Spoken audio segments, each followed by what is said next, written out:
أعوذ بالله من الشيطان الرجيم بسم الله الرحمن الرحيم وصلى الله على محمد وعلى آله الطيبين الطاهرين الذين أذهب الله عنهم الرجس وطهرهم تطهيرا اللهم صل على محمد وآل محمد ولعنة الدائمة الباقية على أعدائهم ومنكر فضائلهم وغاصب حقوقهم أجمعين من يوم عداوتهم إلى قيام يوم الدين أما بعد عباد الله أوصيكم ونفسي بتقوى الله فإن التقوى خير الزاد وبها المعاد وتنفع يوم لا ينفع فيه مال ولا بنون إلا من أتى الله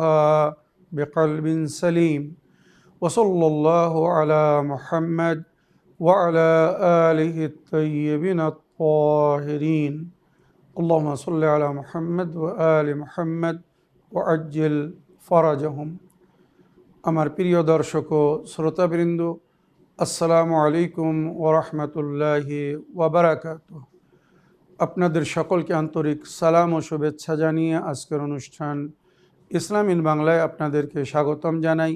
আশা করি আপনারা যে যেখানে আছেন ভালো আছেন, কুশল ও মঙ্গলে আছেন, সুখে থাকুন, শান্তিতে থাকুন, সমস্ত প্রকারের দুঃখ কষ্ট থেকে মুক্তিতে থাকুন। আল্লাহ রব্বুল আলামিনের কাছে এই কামনা করি। যারা অসুস্থ আল্লাহ তাদেরকে সুস্থতা দান করুন, যারা ঋণে ভুগছে আল্লাহ তাদেরকে ঋণ মুক্তি করুন। ওইরূপ যাদের জীবনে কোনো প্রকারের অভাব বা অশান্তি আছে আল্লাহ রব্বুল আলামিন তাদের সকলের জীবনে সুখ শান্তি দান করুন ও সকলের মনোকামনা আশাকে পূরণ করুন। আমাদের সকলকে সৎ পথে চলার, অসৎ পথ থেকে দূরে থাকার এবং এক অপরকে সৎ উপদেশ দেওয়ার তৌফিক দান করুন। আমরা যেন সত্য বা হক জিনিসকে জেনে শুনে মেনে তার উপরে আমাল করে সেটা অন্যদের সামনে তুলে ধরতে পারি বা সকলের কাছে পৌঁছে দিতে পারি। আল্লাহ রব্বুল আলামিন আমাদেরকে সেই মনোবল ও নেক তৌফিক দান করুন। আমিন ইয়া রাব্বাল আলামিন। এই দোয়ার সঙ্গে আজকের পর্ব শুরু করতে চলেছি। আপনাদের পাঠানো পেন্ডিং প্রশ্নের উত্তর দেওয়ার আগে আমি যে ওয়াদা করেছিলাম আজকের এপিসোডে আগে আমি ইমাম রেজা আলাইহিস সালামের একটি সুন্দর মূল্যবান বাণী আপনাদেরকে শোনাবো, তারপরে ইনশাআল্লাহ আপনাদের পাঠানো প্রশ্নের উত্তর দেওয়ার চেষ্টা করব। ইমাম রেজা আলাইহিস সালাম বলছেন, ইন্নাল্লাহ তাআলা লাম ইয়াজলিল কুরআনা লিজামানিন দুনা জামান ওয়ালা লিনাসিন দুনা নাস ফাহুয়া ফি কুল্লি জামানিন জাদীদুন ওয়া ইনদা কুল্লি কওমিন গাদ্দুন ইলা ইয়াউমিল কিয়ামা। অর্থাৎ আল্লাহ রাব্বুল আলামিন কোরআনকে কোনো নির্ধারিত বিশেষ পিরিয়ড বা যুগ বা জামানার জন্যে অবতীর্ণ করেননি। কোরআন কোনো বিশেষ একটি সময়ের বা যুগের জন্যে নয়, না কোনো বিশেষ জাত, কম বা লোকদের জন্যে। কোরআন সমস্ত যুগের জন্যে এবং আল্লাহর সমস্ত বান্দাদের জন্যে, সকলের জন্যে। ফাহুয়া ফি কুল্লি জামানিন জাদীদ, সমস্ত যুগে এই কোরআন নতুন। কেননা এই কোরআনের মধ্যে আল্লাহ রাব্বুল আলামিন যে শিক্ষা, যে হেদায়েত দিয়েছেন সমস্ত যুগের হিসাবে, যে যুগের লোক যখন কোরআন পড়বে এমন মনে হবে এটা সরাসরি আমাদেরকে আদেশ করা হচ্ছে, অর্ডার করা হচ্ছে, হেদায়েত দেওয়া হচ্ছে। আমাদের জন্যই এই কোরআন এখন অবতীর্ণ হয়েছে বা আমাদেরকে আল্লাহ এইভাবে হেদায়েত দিয়েছেন। এটা হচ্ছে কোরআনের মুজিজা। যখন যে সময় যেখানে যে পড়বে তাকে এমন অনুভব হবে। আজ বিশ্বের যত বই আছে, যত বই আর যত জনপ্রিয় বই আছে, আপনারা 1 থেকে 2 বার 4 বার 10 বার পড়ুন, তারপরে ওই বই পড়তে পুরনো মনে হবে যে এই বইটা তো কতবার পড়েছি। একটা একটা শব্দ মুখস্থ হয়ে যায়, একটা একটা বাক্য মুখস্থ হয়ে যায়, একটা একটা মানে প্যারাগ্রাফ বা চ্যাপ্টার, বিষয়ে বা অধ্যায় মুখস্থ হয়ে যায়।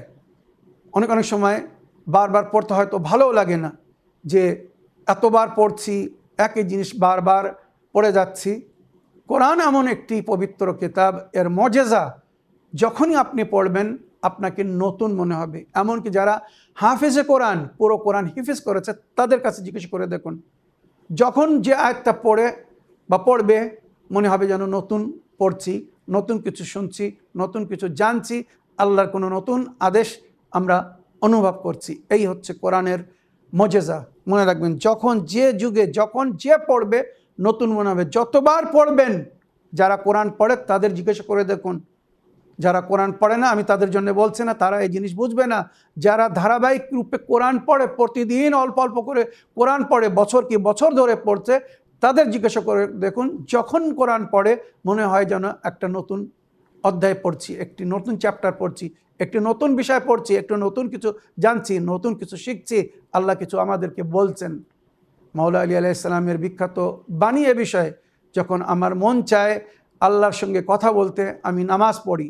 আর যখন আমার প্রাণ চায়, আমার মন চায় যে আমার আল্লাহ আমার সঙ্গে কথা বলুক, আমি তখন কোরআন পড়ি। কেননা কোরআনের ভাষায় আল্লাহ নিজের বান্দাদের সঙ্গে কথা বলেছেন, হেদায়েত দিয়েছেন, উপদেশ দিয়েছেন। আল্লাহ আমাদেরকে তৌফিক দান করুন। তো কিয়ামত পর্যন্ত কোরআন সমস্ত জাত বা কওমের জন্যে একটি নতুন কিতাব, যখন যে পড়বে নতুন মনে হবে। এবারে ওই সেই মূল বাণী, যার জন্যে এই ভূমিকা তৈরি করেছি, ইমাম রেজা আলাইহিস সালামকে এক সময় কেউ জিজ্ঞাসা করছে, মাওলা ইমাম রেজা আলাইহিস সালাম ইমামত বলতে কি, বা ইমাম কাদেরকে বলা হয়েছে, আপনি ইমাম ও ইমামতের ব্যাখ্যা করুন। তো ইমাম রেজা আলাইহিস সালাম তার প্রশ্নের উত্তরে এইভাবে বলা শুরু করেছিলেন বা বললেন, ইন্নাল্লাহ লাম ইয়াকবাদ নবিয়াহু হাত্তা আকমাল লাহুদ্দিন।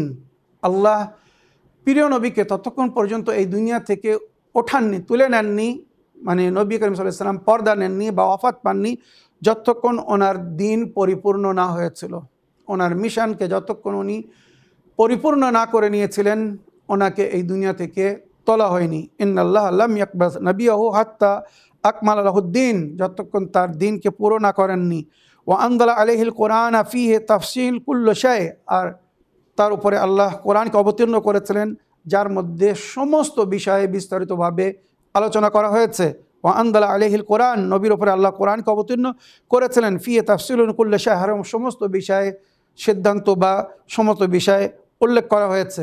আমরা হয়তো জানি না, এটা আমাদের জ্ঞানের অভাব, কিন্তু কোরআনের মধ্যে আল্লাহ সমস্ত জিনিস রেখেছেন। এটা আল্লাহ স্বয়ং নিজেও বলেছেন, লা রাতাবিন ওয়ালা ইয়াবিসিন ইল্লা ফি কিতাবিম মুবিন। কোনো শুষ্ক বা তরল পদার্থ, এই বিশ্বে যত জিনিস আছে, হয় শুষ্ক নইলে তরল, তো কোনো শুষ্ক বা তরল পদার্থ এমন নেই যার জিকির এই কিতাবের মধ্যে হয়নি, অর্থাৎ কোরআনের মধ্যে। ওইরূপ কুল্লু শাইইন আহসানাহু ফি ইমামিম মুবিন।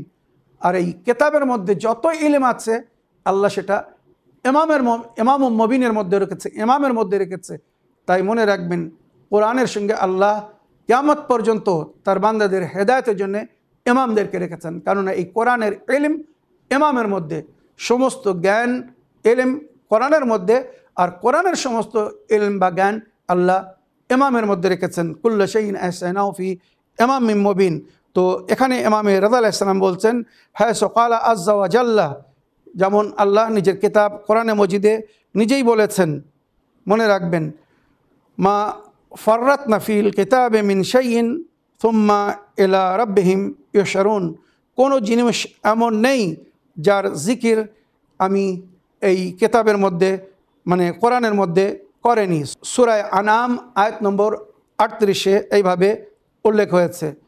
সূরা আনাম আয়াত নম্বর 38, হ্যাঁ সুকালা আযজা ওয়া জাল্লা, যেভাবে আল্লাহ রাব্বুল আলামিন বলেছেন, মা ফাররাতনা ফিল কিতাবে মিন শাইইন সুম্মা ইলা রাব্বিহিম ইউহশারুন। কোনো জিনিস এমন নেই যার জিকির আমি এই কিতাবের মধ্যে করেনি, আর এরপরে আমার সমস্ত বান্দাদেরকে আমি যখন হাশরের ময়দানে ডাকব, তো সমস্ত বিষয়ে তাদের কাছে প্রশ্ন হবে বা তাদেরকে হিসাব দিতে হবে। যার জিকির এই কেতাবে আমি করেছি। মনে রাখবেন, ইয়াউমা নাদউ কুল্লা উনাসিম বিইমামিহিম, সেই দিনকে তোমরা স্মরণে রেখো, যেদিনকে তোমাদেরকে সকলকে, সমস্ত মানুষকে তার ইমামের সঙ্গে ডাকা হবে। তো যদি ইমামের সঙ্গে আমরা যাই, ইমামকে জেনে চিনে মেনে ইমামের মারফতের সঙ্গে যাই, তো ইমামের মাধ্যমে আমরা এই কিতাবের সমস্ত ইলম পেয়ে যাব। কিভাবে আমাদেরকে জীবনযাপন করতে বলা হয়েছে বা কোরআনে হেদায়েত দেওয়া হয়েছে, আমরা সব জেনে তার উপরে আমাল করে যাব। আর যারা ইমামকে ফলো করবে না, তার মানে তারা এই কিতাবের ইলম পাবে না। আর যখন এই কিতাবের ইলম পাবে না, তখন এই কিতাবের মধ্যে যে হেদায়েত দেওয়া হয়েছে সেই বিষয়ে যখন তাদের কাছে প্রশ্ন হবে, তো তারা প্রশ্নের উত্তর দিতে পারবে না। তাই নবী পরলোক গমনের আগে নিজের উম্মতের হেদায়েতের জন্যে কোরআনের সঙ্গে ইমামদেরকে রেখে গেছেন। নবী নিজের আল্লাহর কিতাবের সঙ্গে আহলে বাইতকে ছেড়ে গেছেন। এটা বড় একটা শিক্ষা তাদের জন্য যারা এখনও দারে আহলে বাইত থেকে দূরে আছে। আগে ইমাম বলছেন ওয়া আনজালা ফি হুজ্জাতুল বেদা, ওইরূপ হজ্জাতুল বেদার সময় নবী শেষ বিদায় হজ থেকে যখন ফিরে আসছিলেন, তখন আল্লাহর তরফ থেকে এই আয়াত অবতীর্ণ করা হয়েছিল। হযরত আলী আলাইহিস সালামের উলায়াতের ইমামতের ঘোষণার পরে, আল-ইয়াউমা আকমালতু লাকুম দীনাকুম ওয়া আতমামতু আলাইকুম নি'মাতি ওয়া রাদিতু লাকুমুল ইসলামা দীনা। সূরা মায়দা আয়াত নম্বর 3-এর শেষ অংশে গিয়ে আপনারা দেখতে পারেন, আজ আমি দ্বীনকে পরিপূর্ণ করলাম। আল-ইয়াউমা আকমালতু লাকুম দীনাকুম, তোমাদের জন্য আমার দ্বীনকে আমি পরিপূর্ণ করলাম। তো ইমামে রেজা আলাইহিস সালাম বলছেন, গাদির খুমের ময়দানে হুজ্জাতুল বেদার ফেরার পথে আল্লাহর তরফ থেকে যখন হযরত আলী আলাইহিস সালামের ওলায়াতের বা ওনার ইমামতের ঘোষণা করা হয়েছিল যে আমার পরে তোমাদের মাওলা কে, তোমাদের অভিভাবক কে, কার অধীনে তোমাদেরকে দিনের কাজ করতে হবে, দিনের পথে চলতে হবে, কার অধীনে থাকতে হবে, আর পরস্পর কিয়ামত পর্যন্ত কোরআনের সঙ্গে কাদেরকে রাখা হয়েছে, কারা তোমাদের হেদায়েত করবে, সেই ঘোষণা যখন করেছিলেন, তারপরে এই আয়াত নাজিল হয়েছিল, আল-ইয়াউমা আকমালতু লাকুম দীনাকুম, আজ আমি তোমাদের জন্য দ্বীনকে পরিপূর্ণ করলাম, ওয়া আতমামতু আলাইকুম নি'মাতি, আর আমার নেয়ামতকে তোমাদের উপর সমাপ্ত করলাম, ওয়া রাদিতু লাকুমুল ইসলামা দীনা, আর তোমাদের জন্য দ্বীনে ইসলামকে পছন্দ করলাম। মনে রাখবেন, এই ছিল কোরআনের শেষ আয়াত, যার পরে দ্বীন পরিপূর্ণ এবং আল্লাহর নেয়ামত সমাপ্ত হয়েছিল। এই কোরআন যেটা অবতীর্ণ হচ্ছিল, আল্লাহর বড় নেয়ামত জারি ছিল, আজকের দিনে সেই নেয়ামত সমাপ্ত হলো। তাই আল্লাহ বলছেন, আতমামতু আলাইকুম নেয়ামতি, আমার নেয়ামত আমি তোমাদের উপরে পুরো করলাম, ওয়া রাদিতু লাকুমুল ইসলামা দীনা, আর এই দ্বীনে ইসলামকে তোমাদের জন্যে পছন্দ করলাম। যে দ্বীনে ইসলামের উপরে শেষ মোহর হযরত আলী আলাইহিস সালামের ওলায়াতের মাধ্যমে লাগানো হয়েছিল। আর আল্লাহ হাদিসে কুদসিতে বলেছেন, ওলায়াতু আলী ইবনে আবি তালিব হিসনি ওয়া মান দাখালা হিসনি আমিনা মিন আযাবি, আলী ইবনে আবি তালিবের ওলায়াত আমার কেল্লা, যে এই কেল্লার মধ্যে প্রবেশ করেছে সেই নেজাত পেয়েছে। তাই ইমাম রেজা আলাইহিস সালাম এই ওলায়াত সম্পর্কে বলেছেন, আমার জাদ আলী ইবনে আবি তালিব আলাইহিস সালামের ওলায়াত জাদ আলী ইবনে আবি তালিব কা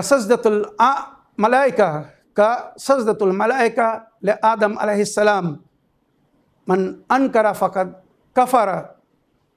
আমার দাদা আলী ইবনে আবি তালিবের ওলায়াত যেমন ফেরেশতাদের জন্যে হযরত আদম আলাইহিস সালামের সেজদা ছিল, যে অহংকার করেছিল, অস্বীকার করেছিল, সে হয়ে গিয়েছিল।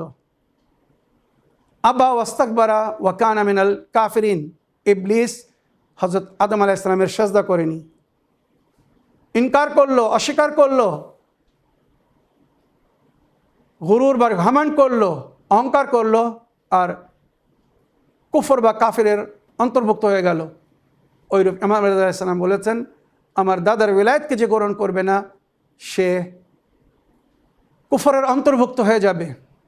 হয়তো সে সাধারণরূপে দুনিয়ার নজরে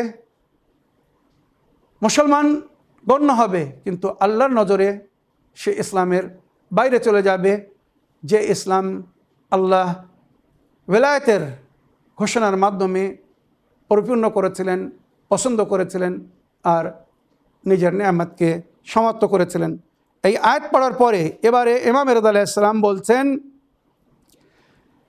ওয়াল ইমামাতু মিন ইকমালিদ্দিন, ইমামত দিনের পরিপূর্ণতা, ইমামতের মাধ্যমেই আল্লাহ দিনকে পরিপূর্ণ করেছেন। ওয়া ইতমামুন নি'মা, তার নেয়ামতকে সমাপ্ত করেছেন, কমপ্লিট করেছেন। ওয়াকাদ আকামা লাহুম আলিয়ান আলামান ওয়া ইমামান, আর সেই দিনে নবী করিম সাল্লাল্লাহু আলাইহি ওয়াসাল্লাম আল্লাহর আদেশে আলীকে নিজের উম্মতের ইমাম করেছিলেন। আলাম মানে সর্দার বা পরিচয়ের পাত্র। বেকা ইয়াহতাদুন আল মুহতাদুনা বাদি, এই আলী আমার পরে আমার উম্মত তোমার মাধ্যমে হেদায়েত পাবে। যখন সূরা রাদের আয়াত নম্বর 7 অবতীর্ণ হয়, ইন্নামা আনতা মুনদিরুন ওয়া লিকুল্লি কওমিন হাদ, আপনাকে আমি সতর্ক করার জন্য পাঠিয়েছি, জান্নাত ও জাহান্নামের সম্পর্কে বলার জন্য পাঠিয়েছি, কি করলে আমার বান্দারা বা আপনার উম্মত স্বর্গবাসী হবে আর কি করলে তারা নরকে যাবে। সুতরাং এই সতর্কতা আপনি তাদেরকে দিয়ে দিন, আর আমি কিয়ামত পর্যন্ত আমার বান্দার বা আপনি আপনার উম্মতকে বলে দিন তাদের হেদায়েতের ব্যবস্থা করেছি। বলে করলে কওমিন হাদ, আমি তুই কওমের জন্য হাদে রেখেছি।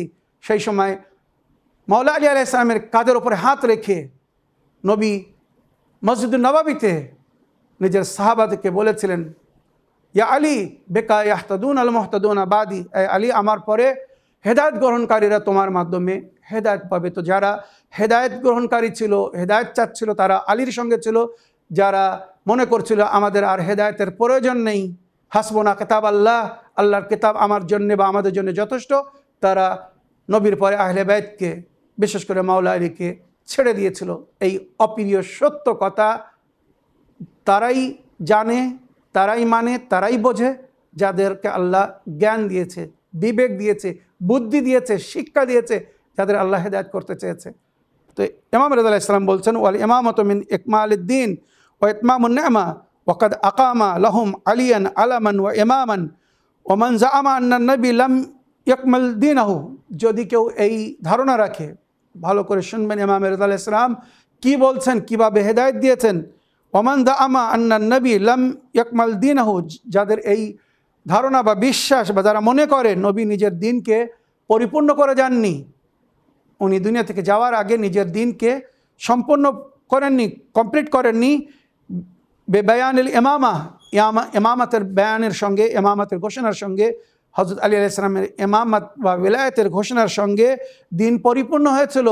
যদি কেউ বলে যে নবী এটা করে যাননি, ফাকাদ রাদ্দা কিতাব আল্লাহ, সে কিতাবে খোদাকে রদ করেছে, অস্বীকার করেছে, অমান্য করেছে, যার মধ্যে ওয়ালায়াতের ঘোষণা হয়েছে, দিনের পরিপূর্ণতার ঘোষণা হয়েছে। ফাকাদ রাদ্দা কিতাব আল্লাহ ওমান রাদ্দা কিতাব আল্লাহ ফাহুয়া কাফির, আর যে আল্লাহর কিতাবকে অস্বীকার করেছে, অমান্য করেছে, রদ করেছে, সে কুফরের অন্তর্ভুক্ত হয়েছে। মুসলমান হয়েও তাদের ঈমান তাদের কোনো লাভ দেবে না যদি তারা আল্লাহর কিতাবকে রদ করে দেয়। আর আল্লাহর কিতাবকে কিভাবে রদ করছে?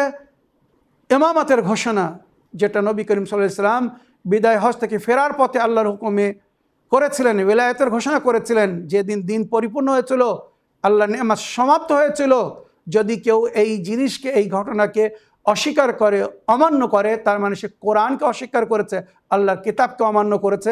আর আল্লাহর কিতাবকে যদি কেউ অস্বীকার করে, অমান্য করে, তো তার ঠিকানা বা তার পরিণাম কি হতে পারে আপনারা নিজেরাই বুঝতে পেরেছেন।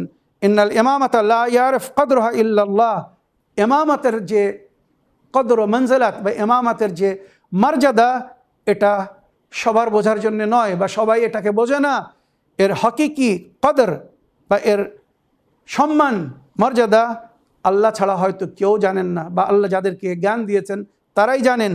ফাহিয়া আজল্ল কদরান, মনে রাখবেন সবচেয়ে উচ্চ স্থান যে এলাহি ওহদাকে দেওয়া হয়েছে সেটা হচ্ছে ইমামত। তাই ওই জন্যে জনাবে ইব্রাহিমকে নবুয়ত আগে, ইমামত পরে দেওয়া হয়েছিল। যদি ইমামত নবুয়তের চেয়ে তো ছোট্ট ওহদা, ছোট্ট স্থান হতো, তো আগে ইমামত দেওয়া হতো, পরে নবুয়ত দেওয়া হতো।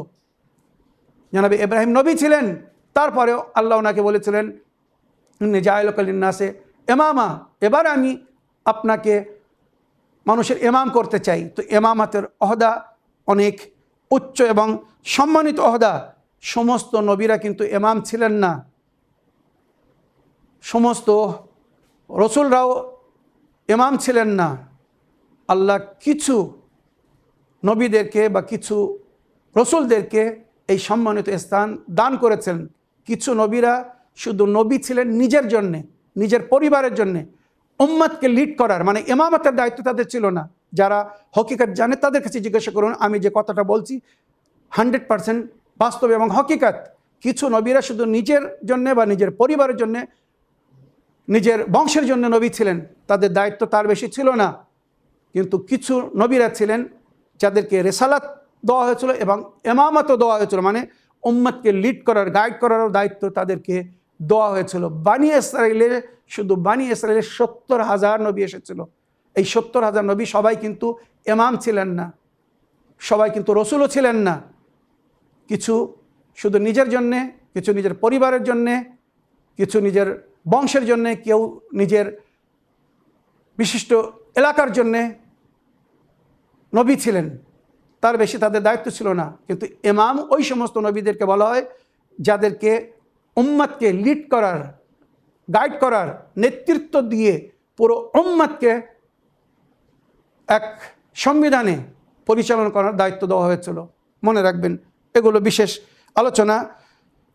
ইন্নাল ইমামাত লা ইয়ারফ কদরা ইল্লাল্লাহ ফাহিয়া আজাল্লু কদরান, অতি সম্মানিত স্থান এই ইমামতের স্থান। ওয়া আযমু শানান, এর শান বড় উচ্চ। ওয়া আলা মাকানান মিন আই ইয়াবলুগহান নাসু বিউকুলহিম, আর এত উচ্চ স্থান যে সাধারণ মানুষ এই ইমাম বা ইমামতের স্ট্যাটাসকে বা এই সম্মানিত স্থানকে বোঝার ক্ষমতা নেই সমস্ত বিবেকধারীদেরকে। যদি সেই ক্ষমতা থাকতো তো ইমামত নিয়ে তাদের মধ্যে এত মতভেদ হতো না। এটা একটি এলাহি ওহদা, সম্মানিত স্থান। আও ইনালুহা বে আরাইহিম, সাধারণ বিবেক বুদ্ধির মাধ্যমে যদি তারা ইমামতকে জানতে পারতো, বুঝতে পারতো, তো ইমাম নিয়ে বা আল্লাহর এই প্রতিনিধিকে নিয়ে তারা কখনো মতভেদ করতো না, তাদের পেছনে চলতো, যেত যাদেরকে আল্লাহর তরফ থেকে উম্মতের বা তার বান্দাদের জন্যে লিডার করা হয়েছে, নেতৃত্ব দেওয়া হয়েছে বা ইমামত দান করা হয়েছে বা ইমাম বানানো হয়েছে। আগে ইমাম রেজা আলাইহিস সালাম বলছেন ইন্নাল ইমামাতা খালাফাতুল্লাহ ওয়া রাসূল, ইমামত কি, ভালো করে শুনুন। ইমাম রেজা আলাইহিস সালাম বলছেন ইমামত আল্লাহর খেলাফত, জমিনের উপরে আল্লাহর প্রতিনিধি হয়ে তাঁরা কাজ করছিলেন বা করেছেন। তাই এটাকে আল্লাহর তরফ থেকে একটি খেলাফত। যেমন আল্লাহ যখন আদমকে সৃষ্টি করছিলেন তো বলেছিলেন ইন্নী জাইলুন ফিল আরদি খলিফা, আমি জমিনের উপরে আমার প্রতিনিধি বা আমার খলিফা তৈরি করব, যে আমার হয়ে জমিনের উপরে কাজ করবে। তো এই আল্লাহর বান্দাদের মধ্যে নবী বা ইমামরা, মনে রাখবেন, এনারা আল্লাহর প্রতিনিধি। আর ইমাম এক বিশেষ সম্মানিত ব্যক্তি, যিনি আল্লাহর প্রতিনিধি হয়ে বা আল্লাহর বিশেষ নবী রাসূল খোদা সাল্লাল্লাহু আলাইহি ওয়াসাল্লামের প্রতিনিধি হয়ে এই দুনিয়ায় কাজ করছেন বা কাজ করেছিলেন। ইন্নাল ইমামাতা খেলাফাতুল্লাহ ওয়া রাসূল, ইমামত আল্লাহর খেলাফত বা রসুলের খেলাফত। ওয়া ইমামুদ্দিন, দিনের দায়িত্ব, দিনের পুরো দায়িত্ব ইমামের ওপরে। আব্দ মাবুদের মাঝখানে ইমাম হচ্ছেন একটি ওসিলা, একটি জরিয়া। যেমন নামাজ পড়ি যখন আমরা, তো মামুম মাঝখানে ইমাম, আর যার উপাসনা বা ইবাদত হচ্ছে আল্লাহ রাব্বুল আলামিন। তো আব্দ মাবুদ, সাধারণ বান্দা বা মাবুদ যার ইবাদত হচ্ছে, তার মাঝখানে সামান্য কিছু সময়ের জন্য একজন আমাদেরকে নেতৃত্ব দিচ্ছেন, লিড করছেন বলে তাকে ইমামে জামাত বলা হয়। আর পুরো বিশ্ব জগতের সমস্ত বিষয়ে শরীয়তের ওপরে আমাল করার জন্য, আল্লাহর সিদ্ধান্তকে দুনিয়ার সামনে পৌঁছে দেওয়ার জন্য এলাহি নিজাম, এলাহি সিস্টেম বা আল্লাহর সংবিধান বা আল্লাহর শরীয়ত যাদের মাধ্যমে বান্দারা জানতে পারছে বা জানানো হয়েছে, সেই হচ্ছেন হকিকি ইমাম আব্দ মাবুদের মাঝখানে। আর এই হকিকি ইমাম হচ্ছেন নবী, নবীর পরে নবীর আহলুল বাইত, 12 ইমাম, যাদেরকে আমরা নবীর পরে কিয়ামত পর্যন্ত আল্লাহর প্রতিনিধি বা রসুলের প্রতিনিধি, হকিকি জানাশীন বা খলিফা বলে মেনে থাকি। জামামুদ্দিন ও নিজামুল মুসলিমিন, মুসলমানদের সংবিধান নিজাম এই ইমামের হাতে, ইমামতের মধ্যে।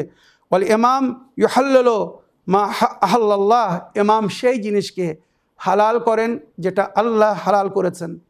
ইমাম কখনো এমন কোনো কাজ করতে পারেন না যেটা আল্লাহর অনুমতি নেই বা যেটা আল্লাহ হালাল করেননি। ওয়া ইয়াহরুমু মা হাররাম আল্লাহ, আর আল্লাহ যেটাকে হারাম করেছে ইমামরাই সেটাকে হারাম বলেছেন। মানুষের তৈরি ইমামরা অনেক জায়গায় ভুল করেছে। আপনারা তাদের শরিয়াতের সংবিধানের বইগুলো তুলে দেখুন, কত জায়গায় তারা মিসগাইড করে ফেলেছে।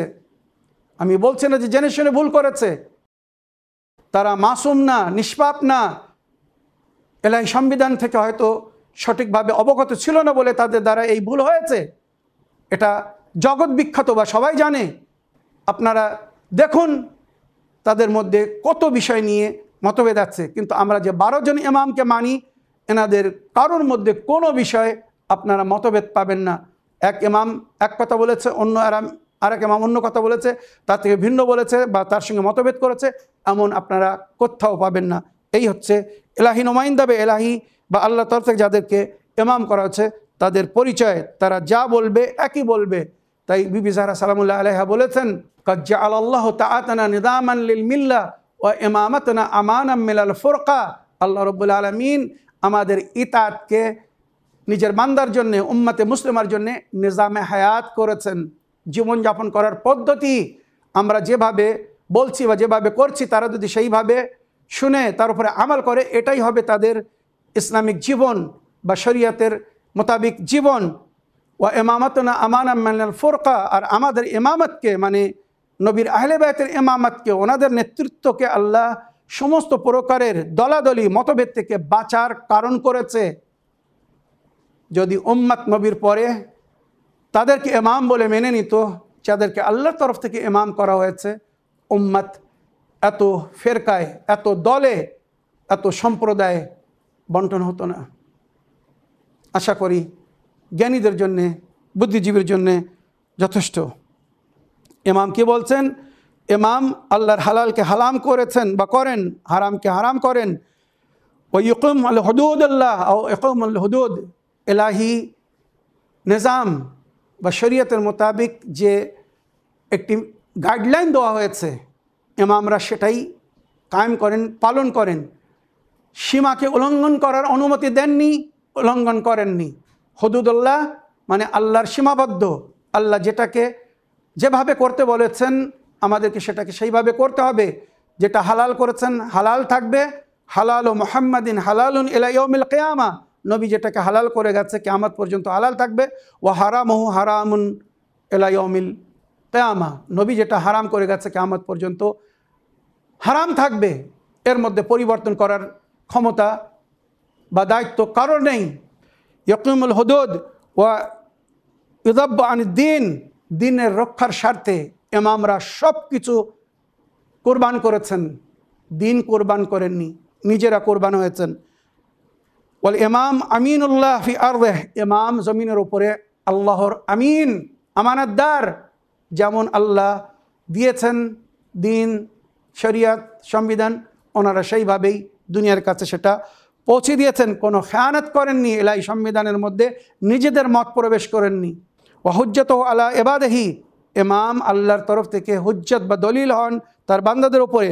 ওয়া খলিফাতুহু ফি বিলাদিহি, জমিনের উপরে, শহরে, গ্রামে, যেখানে যে ইমাম ছিলেন বা আছেন, আল্লাহর প্রতিনিধি রূপে আল্লাহর বান্দাদের হেদায়েত করছেন বা করেছেন।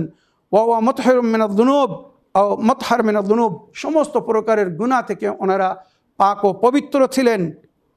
আয়াতে তাথিরে যাদের পবিত্রতার ঘোষণা করা হয়েছে। মুবাররা মিনাল উয়ুব, সমস্ত প্রকারের খুদ বা আয়াব থেকে ওনারা বিরত ছিলেন। লা ইউদানিহি আহাদুন ফি খালকিহি, আল্লাহর সৃষ্টির মধ্যে তাদেরকে কেউ নিচু দেখাতে পারেনি, নিচু করতে পারেনি। চেষ্টা করেছে, কিন্তু আল্লাহ যাকে সম্মান দান করেছে তাকে কেউ লজ্জিত করতে পারবে না। নবী যখন মাওলা আলী আলাইহিস সালামের বিলায়েতের ঘোষণা করেছিলেন, মান কুনতু মাওলা ফাহাদা আলিউন মাওলা বলে, তারপরে নবী আল্লাহর কাছে 4টি দোয়া করেছিলেন। আল্লাহুম্মা ওয়ালি মান ওয়ালা ওয়া আদি মান আদা, যে আলীকে বন্ধু মনে করবে, আলীর সঙ্গে বন্ধুত্ব করবে, আলীকে ভালোবাসবে, আল্লাহ তুমি তাকে ভালোবেসো, তার সঙ্গে বন্ধুত্ব রেখো। ওয়া আদি মান আদা, যে আলীর সঙ্গে শত্রুতা করবে, আল্লাহ তুমি তাকে নিজের শত্রু মনে করো। ওয়ানসুর মান নাসারা, যে আলীর মদত করবে আল্লাহ তুমি তার মদত করো, যে আলীর সাথ দেবে আলী সহযোগিতা করবে আল্লাহ তুমি তার সাথ দিও, তার সহযোগিতা করো। ওয়াখদুল মান খাদালা, আর যে আলীকে লজ্জিত করার চেষ্টা করবে আল্লাহ তুমি তাকে লজ্জিত করো। লা ইউদানি হে আহাদুন ফি খালকি ওয়ালা ইউআদিলহু আলিম, কোনো আলিম ইমামের সমতুল্য হতে পারে না, সে যতই বড় শিক্ষা রাখুক না কেন। যারা আল্লাহর তরফ থেকে হাদিয়া হয়ে এসেছেন, আহাক্কাই ইত্তাবা আল্লাহ আম্মাল্লাহ ইউদিল্লাহ ইউদা, যারা হেদায়েতে দোয়ার জন্য এসেছেন, আল্লাহর তরফ থেকে হেদায়েত নিয়ে এসেছেন, তারা ইত্তেবা করার, অনুগমন বা অনুসরণ করার বেশি অধিকার রাখে না তারা যারা তাদের থেকে হেদায়েত লাভ করে কিছু শিক্ষা লাভ করেছে। কার কথা মানবেন? ইমামে জাফর সাদিক আলাইহিস সালামের কথা মানবেন, যিনি ওই সমস্ত ইমামদের ইমাম ছিলেন যাদেরকে উম্মাত ইমাম বানিয়েছে সরাসরি, আর নইলে ইনডাইরেক্ট। ছাত্র ছিলেন তারা। তো যে শিক্ষা, যে গুরু, যার কাছ থেকে শিক্ষা লাভ করে তারা ইমাম হয়েছে, আপনি সেই গুরুকে গুরুত্ব দেবেন না ছাত্রকে গুরুত্ব দেবেন? বিবেক কি বলে, বুদ্ধি কি বলে, একবার ভেবে দেখুন। ওয়ালা ইউআদিলহু আলিম, কোন আলিম ইমামের সমান হতে পারে না, সে যতই বড় শিক্ষিত হোক না কেন। ওয়ালা ইউজাদ মিনহু বাদিল, আর ইমামের কোনো ইনস্টেড বা বদিল নেই। ইমাম নিজের স্থান নিজেরা রাখেন, ওনাদের জায়গা নেওয়ার ক্ষমতা কারোর নেই। যেমন নবীর জায়গা নেওয়ার ক্ষমতা কারোর নেই। নবী নিষ্পাপ ছিলেন, মাসুম ছিলেন, তো ওনার জায়গায় যে আসবে তাকে নিষ্পাপ হতে হবে, মাসুম হতে হবে, নির্দোষ হতে হবে। লা ইউজাদ মিনহু বাদিল ওয়ালা লাহুম মাসিল, ইমামদের সমান কেউ না, ইমামদের মতো কেউ না। ফা আইনান নাসু আন তাস্তাতি ইখতিয়ার মিসলু হাদাল ইমাম, মানুষকে কে অধিকার দিয়েছে এমন ইমাম বানানোর, এমন ইমাম তৈরি করার? ইলাহি সংবিধান আল্লাহই দিয়েছেন, আর আল্লাহই জানেন তার সংবিধান পৌঁছতে কে সক্ষম। সূরা বারাত দিয়ে কাউকে নবী পাঠিয়েছিলেন, সঙ্গে সঙ্গে জিবরাইল আমিন আল্লাহর তরফ থেকে পেগাম নিয়ে এসেছিল, নবী হয় আপনি নিজে যান, আর নইলে তাকে পাঠান যে আপনার মতো, আপনি যাকে পাঠিয়েছেন আল্লাহর নজরে সে ওই তাবলিগের ক্ষমতা রাখে না বা যোগ্য না।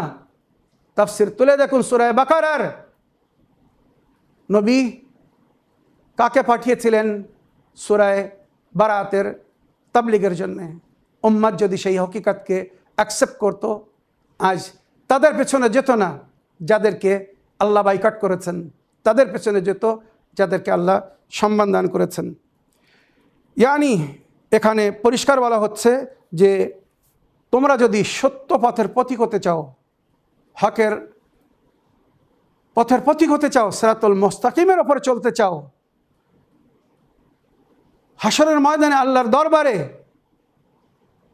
যদি তোমরা সম্মানিতভাবে প্রস্থান করতে চাও, হাজির হতে চাও, তো সেই ইমামকে ধরো, সেই ইমামের পেছনে চলো, যে ইমামের সঙ্গে কাল তোমাদেরকে ডাকা হবে। ইয়াউমা নাদউ কুল্লা উনাসিম বিইমামিহিম, সেই দিনকে স্মরণ রেখো যেদিন তোমাদেরকে তোমাদের ইমামের সঙ্গে ডাকা হবে। নবী করিম সাল্লাল্লাহু আলাইহি ওয়াসাল্লাম এ বিষয়ে বলেছিলেন। তাফসিরে দুররে মনসুর, মোল্লা জালালউদ্দিন সুয়ুতী সাহেবের তাফসির তুলে দেখুন। ইউদাকুল্লা কওম বিকিতাবি রাব্বিহিম ওয়া বিসুন্নাতি নবিয়িহিম ওয়া বিইমাম জামানিহিম, সমস্ত কওমকে, সমস্ত লোককে তার যুগের ইমামের সঙ্গে ডাকা হবে, আল্লাহর কিতাবের সঙ্গে, সেই যুগের নবী এবং নবীর সুন্নাতের সঙ্গে, আর যুগের ইমামের সঙ্গে। আল্লাহর কিতাব, নবীর সুন্নাত আর যুগের ইমামের সঙ্গে ডাকা হবে। একজন ইমামের সঙ্গে ওই যুগের লোক যাবে। উম্মাত একবার ভেবে দেখুক, বর্তমান যুগে একজন ইমাম তিনি কে, যার সঙ্গে আমাদেরকে ডাকা হবে? কে সেই ইমাম যার বিষয়ে বা যার সম্পর্কে সমস্ত উম্মত ঐক্য বা এক, যে শেষ ইমাম হবেন ইমামে মেহেদী আলাইহিস সালাম, যার নেতৃত্বে দুনিয়ায় ন্যায় সুখ শান্তি ফিরে আসবে, অন্যায় অবিচার উনি মুছে ফেলবেন, আর যারা ওনার সাথী হবেন তারাই শেষ যুগের উম্মত বা নিজের ইমামের অনুগামী অনুসারী মামুম রূপে ইমামের সঙ্গে হাসরের ময়দানে হাজির হবে। তো যদি সেই ইমামে মেহেদিকে আপনারা নিজের ইমাম মনে করেন, তো এখনও সময় আছে, সুযোগ আছে। হজরত আলী আলাইহিস সালামের শেষ সন্তান ইমামে মেহেদী আলাইহিস সালাম যার আবির্ভাবের আমরা সবাই অপেক্ষা করছি, যার আশার আমরা সবাই অপেক্ষা করছি। একবার সজাগ হন, তাকে জানুন, তার মারিফাত অর্জন করুন, যার সম্পর্কে নবী বলেছেন, মান মাতা ওয়ালাম ইয়ারিফ ইমামা জামানহি ফাকাদ মাতা মিতাতান জাহিলিয়া। যদি কেউ নিজের যুগের ইমামকে না চিনে মরে তো সে মূর্খ মরবে। ফাকাদ মাতা মিতাতান ইহুদিয়া ও নসরানিয়া, ইহুদি মরবে, নসরানি মানে খ্রিস্টান মরবে। ফাকাদ মাতা আলাল কুফরে ওয়ান নিফাক, কুফর নেফাকের অবস্থায় যাবে। নবী বলেছিলেন, মান বাতা ওয়ালাম ইয়াবা ইমাম আল্লাযী ইফতারাল্লাহু তাআলা ওয়া মাতা ফাকাদ মাতা আলাল কুফর। যদি কেউ রাত্রে ঘুমায় ওই ইমামের বায়াত না করে, যার ইতাত আল্লাহ ফরজ করেছে, আর ভোর হওয়ার আগে যদি মারা যায় তো সে কুফরের অবস্থায় মরবে। এই ইমামকে জানুন, এই ইমামকে চিনুন, মানুন, তার ইত্তেবা করুন। যদি ইমানের সঙ্গে এই দুনিয়া থেকে যেতে চান, হাসরের ময়দানে ইমামের সঙ্গে হাজির হতে চান, তো সেই ইমামকে জানুন, চিনুন, মানুন। ইনশাআল্লাহ আমাদের নেজাত তাতেই। এই বলে আমার আজকের বক্তব্য এখানে শেষ করলাম। আমি ক্ষমা চাই এপিসোডের সময় শেষ হয়ে যাওয়ার কারণে আপনাদের প্রশ্নের উত্তর আজকেও দিতে পারলাম না। আগামীকাল থেকে ইনশাআল্লাহ উইদাউট এনি প্রিফেস, বিনা কোনো ভূমিকায় সরাসরি আপনাদের প্রশ্নের উত্তর দেওয়ার চেষ্টা করব। যাদের প্রশ্নের উত্তর পেন্ডিং আছে আপনারা একটু অপেক্ষা করুন। ইনশাআল্লাহ অতি শীঘ্র এই সপ্তাহের মধ্যে আপনারা নিজের প্রশ্নের উত্তর পেয়ে যাবেন। এই বলে আমার আজকের বক্তব্য এখানে শেষ করলাম। ওয়া আখিরু দাওয়ানা আলহামদুলিল্লাহি রাব্বিল আলামিন। আসসালামু আলাইকুম ওয়া রাহমাতুল্লাহি ওয়া বারাকাতুহু।